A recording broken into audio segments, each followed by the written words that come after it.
You have one precious life. How will you make your money work for you? It's time for Sage Money Conversations, where your financial happiness and confidence are always the subject. Here's your host, certified financial planner, Barbara Norman. Good morning and welcome to Sage Money Conversations.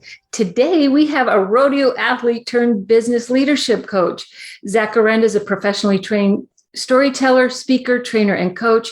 He's a member of EOS and he's an implementer community and helps entrepreneurs and leaders get what they want out of their business. So when I talk to people about financial planning, I try and get away from that check the box financial planning. Put the kids through college, check. Pay off the house, check. Retire at 65, check. What I really want people to think about is using their money for their happiness. On the last day of your life, when you lay your head on the pillow, are you going to have a life of regrets, or are you going to want to really have lived? So when I give this concept to people, they really don't know how to answer those questions. And so I'm super excited because today Zach is going to kind of help us draw out, how do we start identifying what we want in life? How do we go after what's important to us so we do live a full life? And so welcome, Zach Arend. Yeah, thanks, Barbara. That was a great introduction. If I could, I'll start with my story a little bit so you can kind of know where that comes from. But at 11 years old, so I'm 11, roping in the county fair rodeo, roping steers in the county fair rodeo. And I never saw myself as a real cowboy, though. I mean, didn't grow up on a ranch, didn't own cattle. I grew up in my family's grocery business, and I didn't really want to do the whole roping thing. My mom, Lisa, she was the one that was really into it. And one Saturday, we're at another rodeo, and I see my friend Travis. He's standing behind the bucking chutes, the chutes at the rodeo. He's standing there, and he's got his cowboy chaps on, cowboy hat, and he's holding a rein in his left hand. And I watch him climb over the back of the chute, and he slowly drops down on top of this giant Clydesdale horse, like the ones in the Budweiser commercial. Uh-huh. And he puts his feet down the side of that horse, and he puts his feet in the stirrups. He leans back and he nods his head, and the gate flies open. The horse just explodes out of there. And I watch Travis ride that horse all the way to the buzzer. The crowd's applauding. And I'm just looking at him and I'm like, I want to do that. And my mom, Lisa, she gets Travis's dad, Bruce Sturdy, to train me. And so I get on the back of one of those broncs and wham, I get thrown into the ground. I get back up there and hit the ground again. And that first Saturday, thinking back, 20 times I got thrown. And then the next Saturday, I'm back at him 20 times. I hit the ground again. And I'll never forget, Bruce came up to me that night. He told me, he said, Zach, this isn't going to happen overnight. You're going to have to trust the process and put in the work. And so 2 years go by. 2 years of working with Bruce. I had broke my hand, collarbone, ankle, several concussions probably. And I still hadn't made it to the 8-second buzzer, which was the whole point of this thing, Mm-hmm. So 2 years of nothing but failure.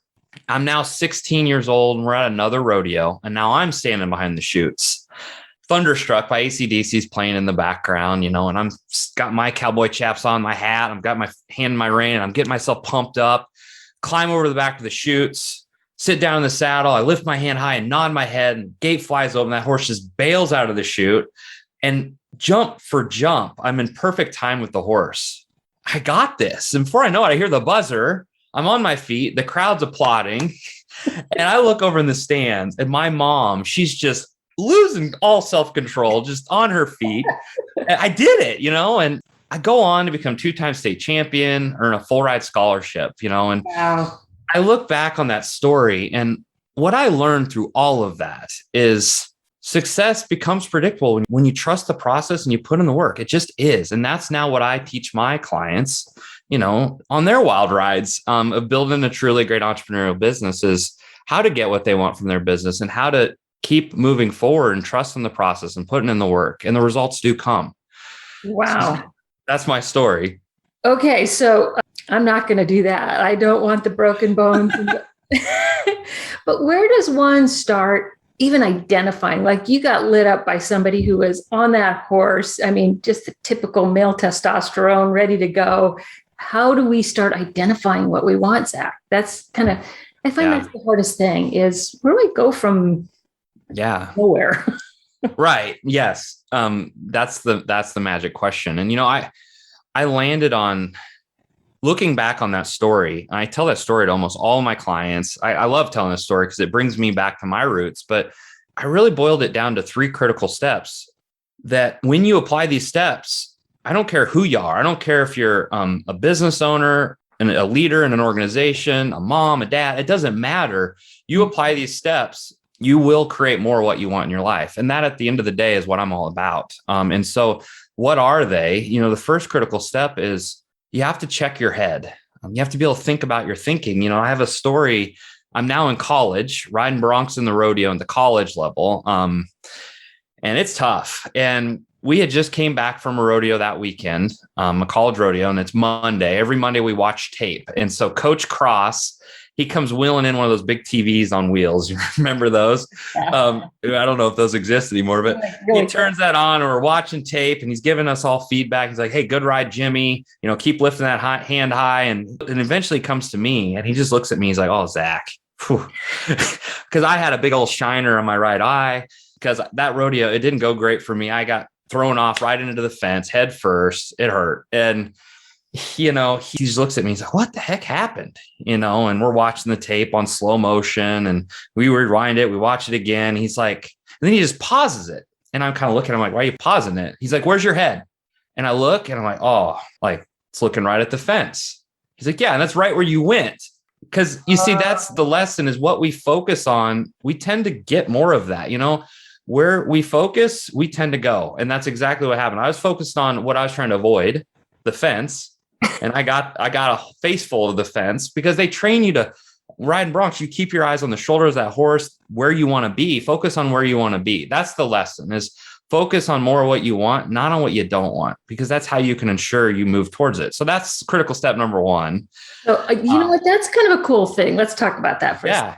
Because taking a page out of Joe Dispenza's playbook, he talks about your future self. Like if you look down the road to when you're 65 or 85, who do you want that person to be? And so, and that's where you focus. That's how you act. And so I love that first critical step. That's awesome. Okay. What else do you have for us? Yeah. Well, the second step is simply saddle up.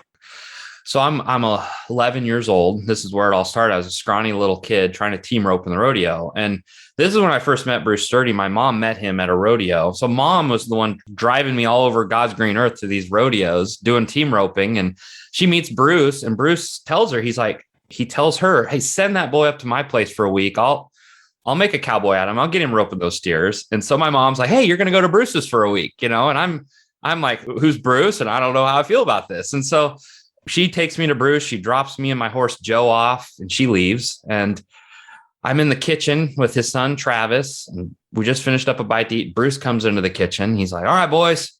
He's a cowboy, John Wayne type. All right, boys, go grab your horse, saddle him up, meet me in the arena in 15 minutes. I was like, oh shit. I didn't say this out loud, but I'm thinking to myself, like, saddle my horse. My mom's always saddled my own horse. I don't know how to saddle my horse. And I'm walking out to the trailer to get the horse and I'm thinking to myself, well, Bruce doesn't know that, he's a cow. He ain't going to saddle my horse for me. I sure as heck ain't going to ask him. So I go get Joe and I walk him behind the trailer and we tie him up and there just so happened to be an old feed bucket. So I'm like, I flip that thing upside down as a step stool. I go drag that saddle out of the trailer and it's heavy. I'm a scrawny little kid and I jump up on that bucket and I throw that saddle on the back of the horse and I end up cinching it down and it all works out. I get saddled up, I mount up, and I ride my horse into the arena. And something was fundamentally different for me from that point on. I rode a little bit taller in the saddle when I was riding into that arena and my mom never had to saddle my horse again. And that's the story of taking ownership, taking responsibility, and then acting on that, and I think that's what life is about is if we don't take ownership of our circumstances and whatever situation we find ourselves in life and business, in our relationships, we can't do anything about it. We're powerless. But the moment we take ownership, take responsibility and lean in, we're powerful to create more of what we want in our lives. So that's second step. You know what? I love that because it feels to me like our society we're such a victim society. Like the divorce was done to me, this was done to me, my employer, my whatever. And we sit and we wallow in our unhappiness. And it's just like putting our face in the fence. So you're right. If you take responsibility of however you do it, I'm in this situation, whatever I contributed to it, I did, but now we're going to fix it. And so love that one. Love that one. Okay. You have a third one for us? Yeah. Number three. Number three is raise it high and lift. Raise it high and lift. So another rodeo story for you. I'm at a rodeo. It's an evening performance. We've got a large crowd of people there, and the rider before me, his horse flipped over on top of him in the chute, knocks him out. We were pretty sure it broke his femur, that biggest bone in your body, and he's out. And they life flight. A chopper comes in. The medical crew's in there, and I'm sitting there waiting to go next. And all of a sudden I wait for the medical crew to leave the arena. All of a sudden the music turns back up. I hear the announcer, all right, folks, next up is Zach, and I'm like, okay, and my buddy Chance was standing right beside me, and he just kind of taps me on the shoulder and he looks me right in the eye. He's like, raise it high and lift. And that's something we would say to each other, bronc riders, right? Because what it means is raising it high and lift. The way you stay on the back of a horse is you have to raise it high. You're holding onto this rein and you have to raise it high and lift. When it's only human nature to grip it tight and kind of pull, you do that, you're just going to get slingshotted off that horse. You have to create leverage, right? So raise it high and lift. And the more you can raise it high and lift, the more points you score, the more likely you are to win. And so what Chances was really telling me is like, go out there and win this thing. Go play full out. Because I had every excuse in the world to play it safe, just try to get through this one alive, Yeah. But he told me, he said, no, raise it high and lift, play full out. And that, I think that is a philosophy that has guided my life from that point. Like, I want anybody that's listening to play full out, lean into the fear and play full out, because that's where the magic occurs. That's where the great outcomes come. But it's when you let loose, you raise it high and lift, you play full out. And so that's critical step number 3 is just go for it and play to win. Don't play not to lose. Don't play out of an avoidance. Play to win the thing. Go give your best. Yeah. Yeah. It's funny because when you talk about this rodeo, I'm thinking about the mindset that you must have had as they pulled this guy off and the paramedics came in and you're waiting for your turn. Like, the exterior created your mindset. And how true is that in our world? Like, right now, we're so polarized and negative and angry. And yeah, if we let that outer world define us, you're so right. Mm-hmm. So, raise it high and lift. Yeah. Someone is thinking about it. What does that mean in my life? I'm trying to come up with an example. Someone coming out of a divorce or someone newly widowed, if they're kind of in this down, awful, yucky place, and you're telling them, raise it high and lift, what are some of the steps they would take to kind of get out of that place and into a better mindset? Yeah. I'd boil that question down to asking and answering this one question it's what result do I desire to create next for myself?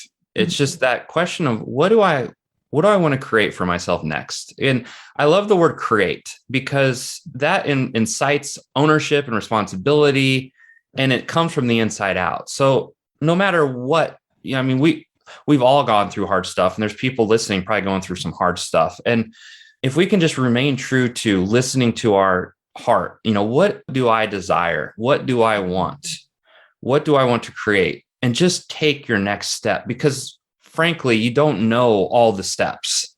I think we share a mentor, Bo Eason, and he, in his book, what's it called? There's no plan B for your A game. I love that book. And he says that, like, how we focus on how, and it's the biggest excuse, and it gets in our way because we don't know how. Usually we never, your example of going through divorce. We've never done this before. We don't know how to navigate this.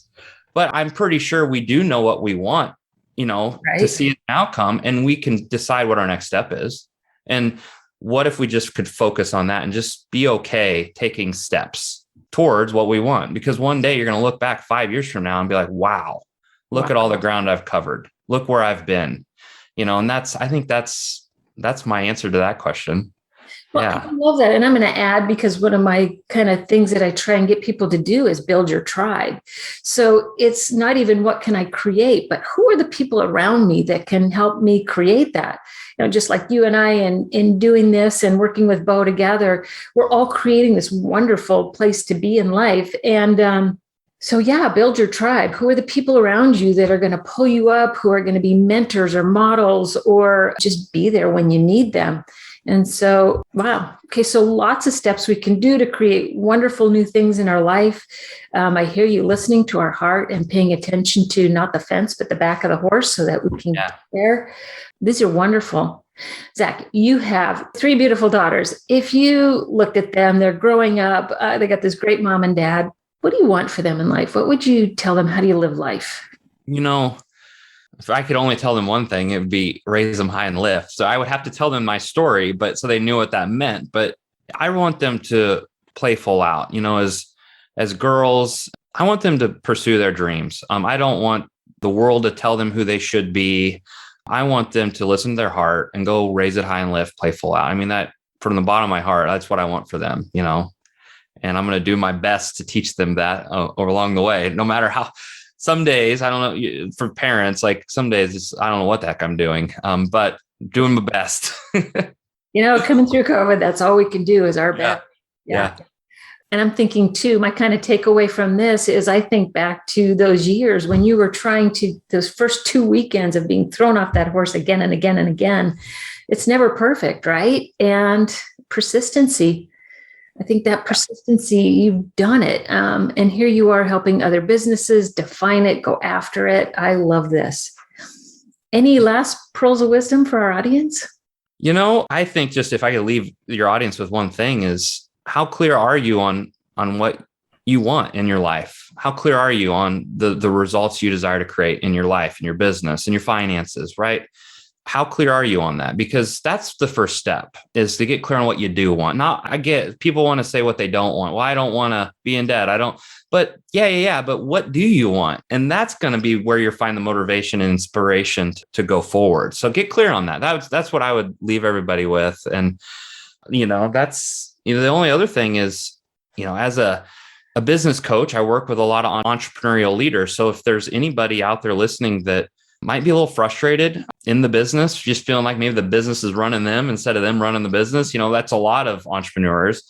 I help entrepreneurial leaders get what they want from their business using EOS. And so if anybody's interested in learning more about that, they just type zach.tools into their browser and it'll take them straight to my website where there's some EOS tools that they can check out and start using in their business. And they can also learn a little bit about how I work with my clients. So, yeah.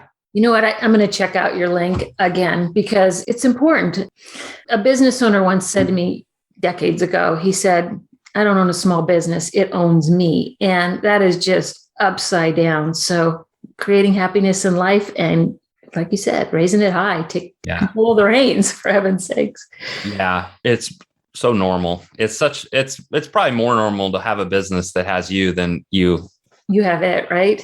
Well, it doesn't have to be that way. It doesn't. In life and in business, we're going to turn that around. And so this has been a wonderful conversation. I so appreciate your contributions. Just my heart is glowing right now and can't wait to kind of even in my own life, refocus and go back after it again. So Zach, thank you so much. We're going to put a link to Zach down in this podcast. If you want to find Zach, reach out to him. Thanks so much. Bye-bye. Thanks, Barbara. Advisory services are offered through Barbara J. Norman, LLC, an investment advisor in the states of California and Texas. The information contained herein should in no way be construed or interpreted as a solicitation to sell nor an offer to sell advisory services to any residents of any state other than the state of California, or where otherwise legally permitted. All content is for information purposes only. It is not intended to provide any tax or legal advice or provide the basis for any financial decisions. The information contained in this material has been derived from sources believed to be reliable, but is not guaranteed as to accuracy and completeness and does not purport to be complete analysis of the materials discussed. The opinions expressed do not necessarily reflect those of SagePath Solutions and are subject to change without notice.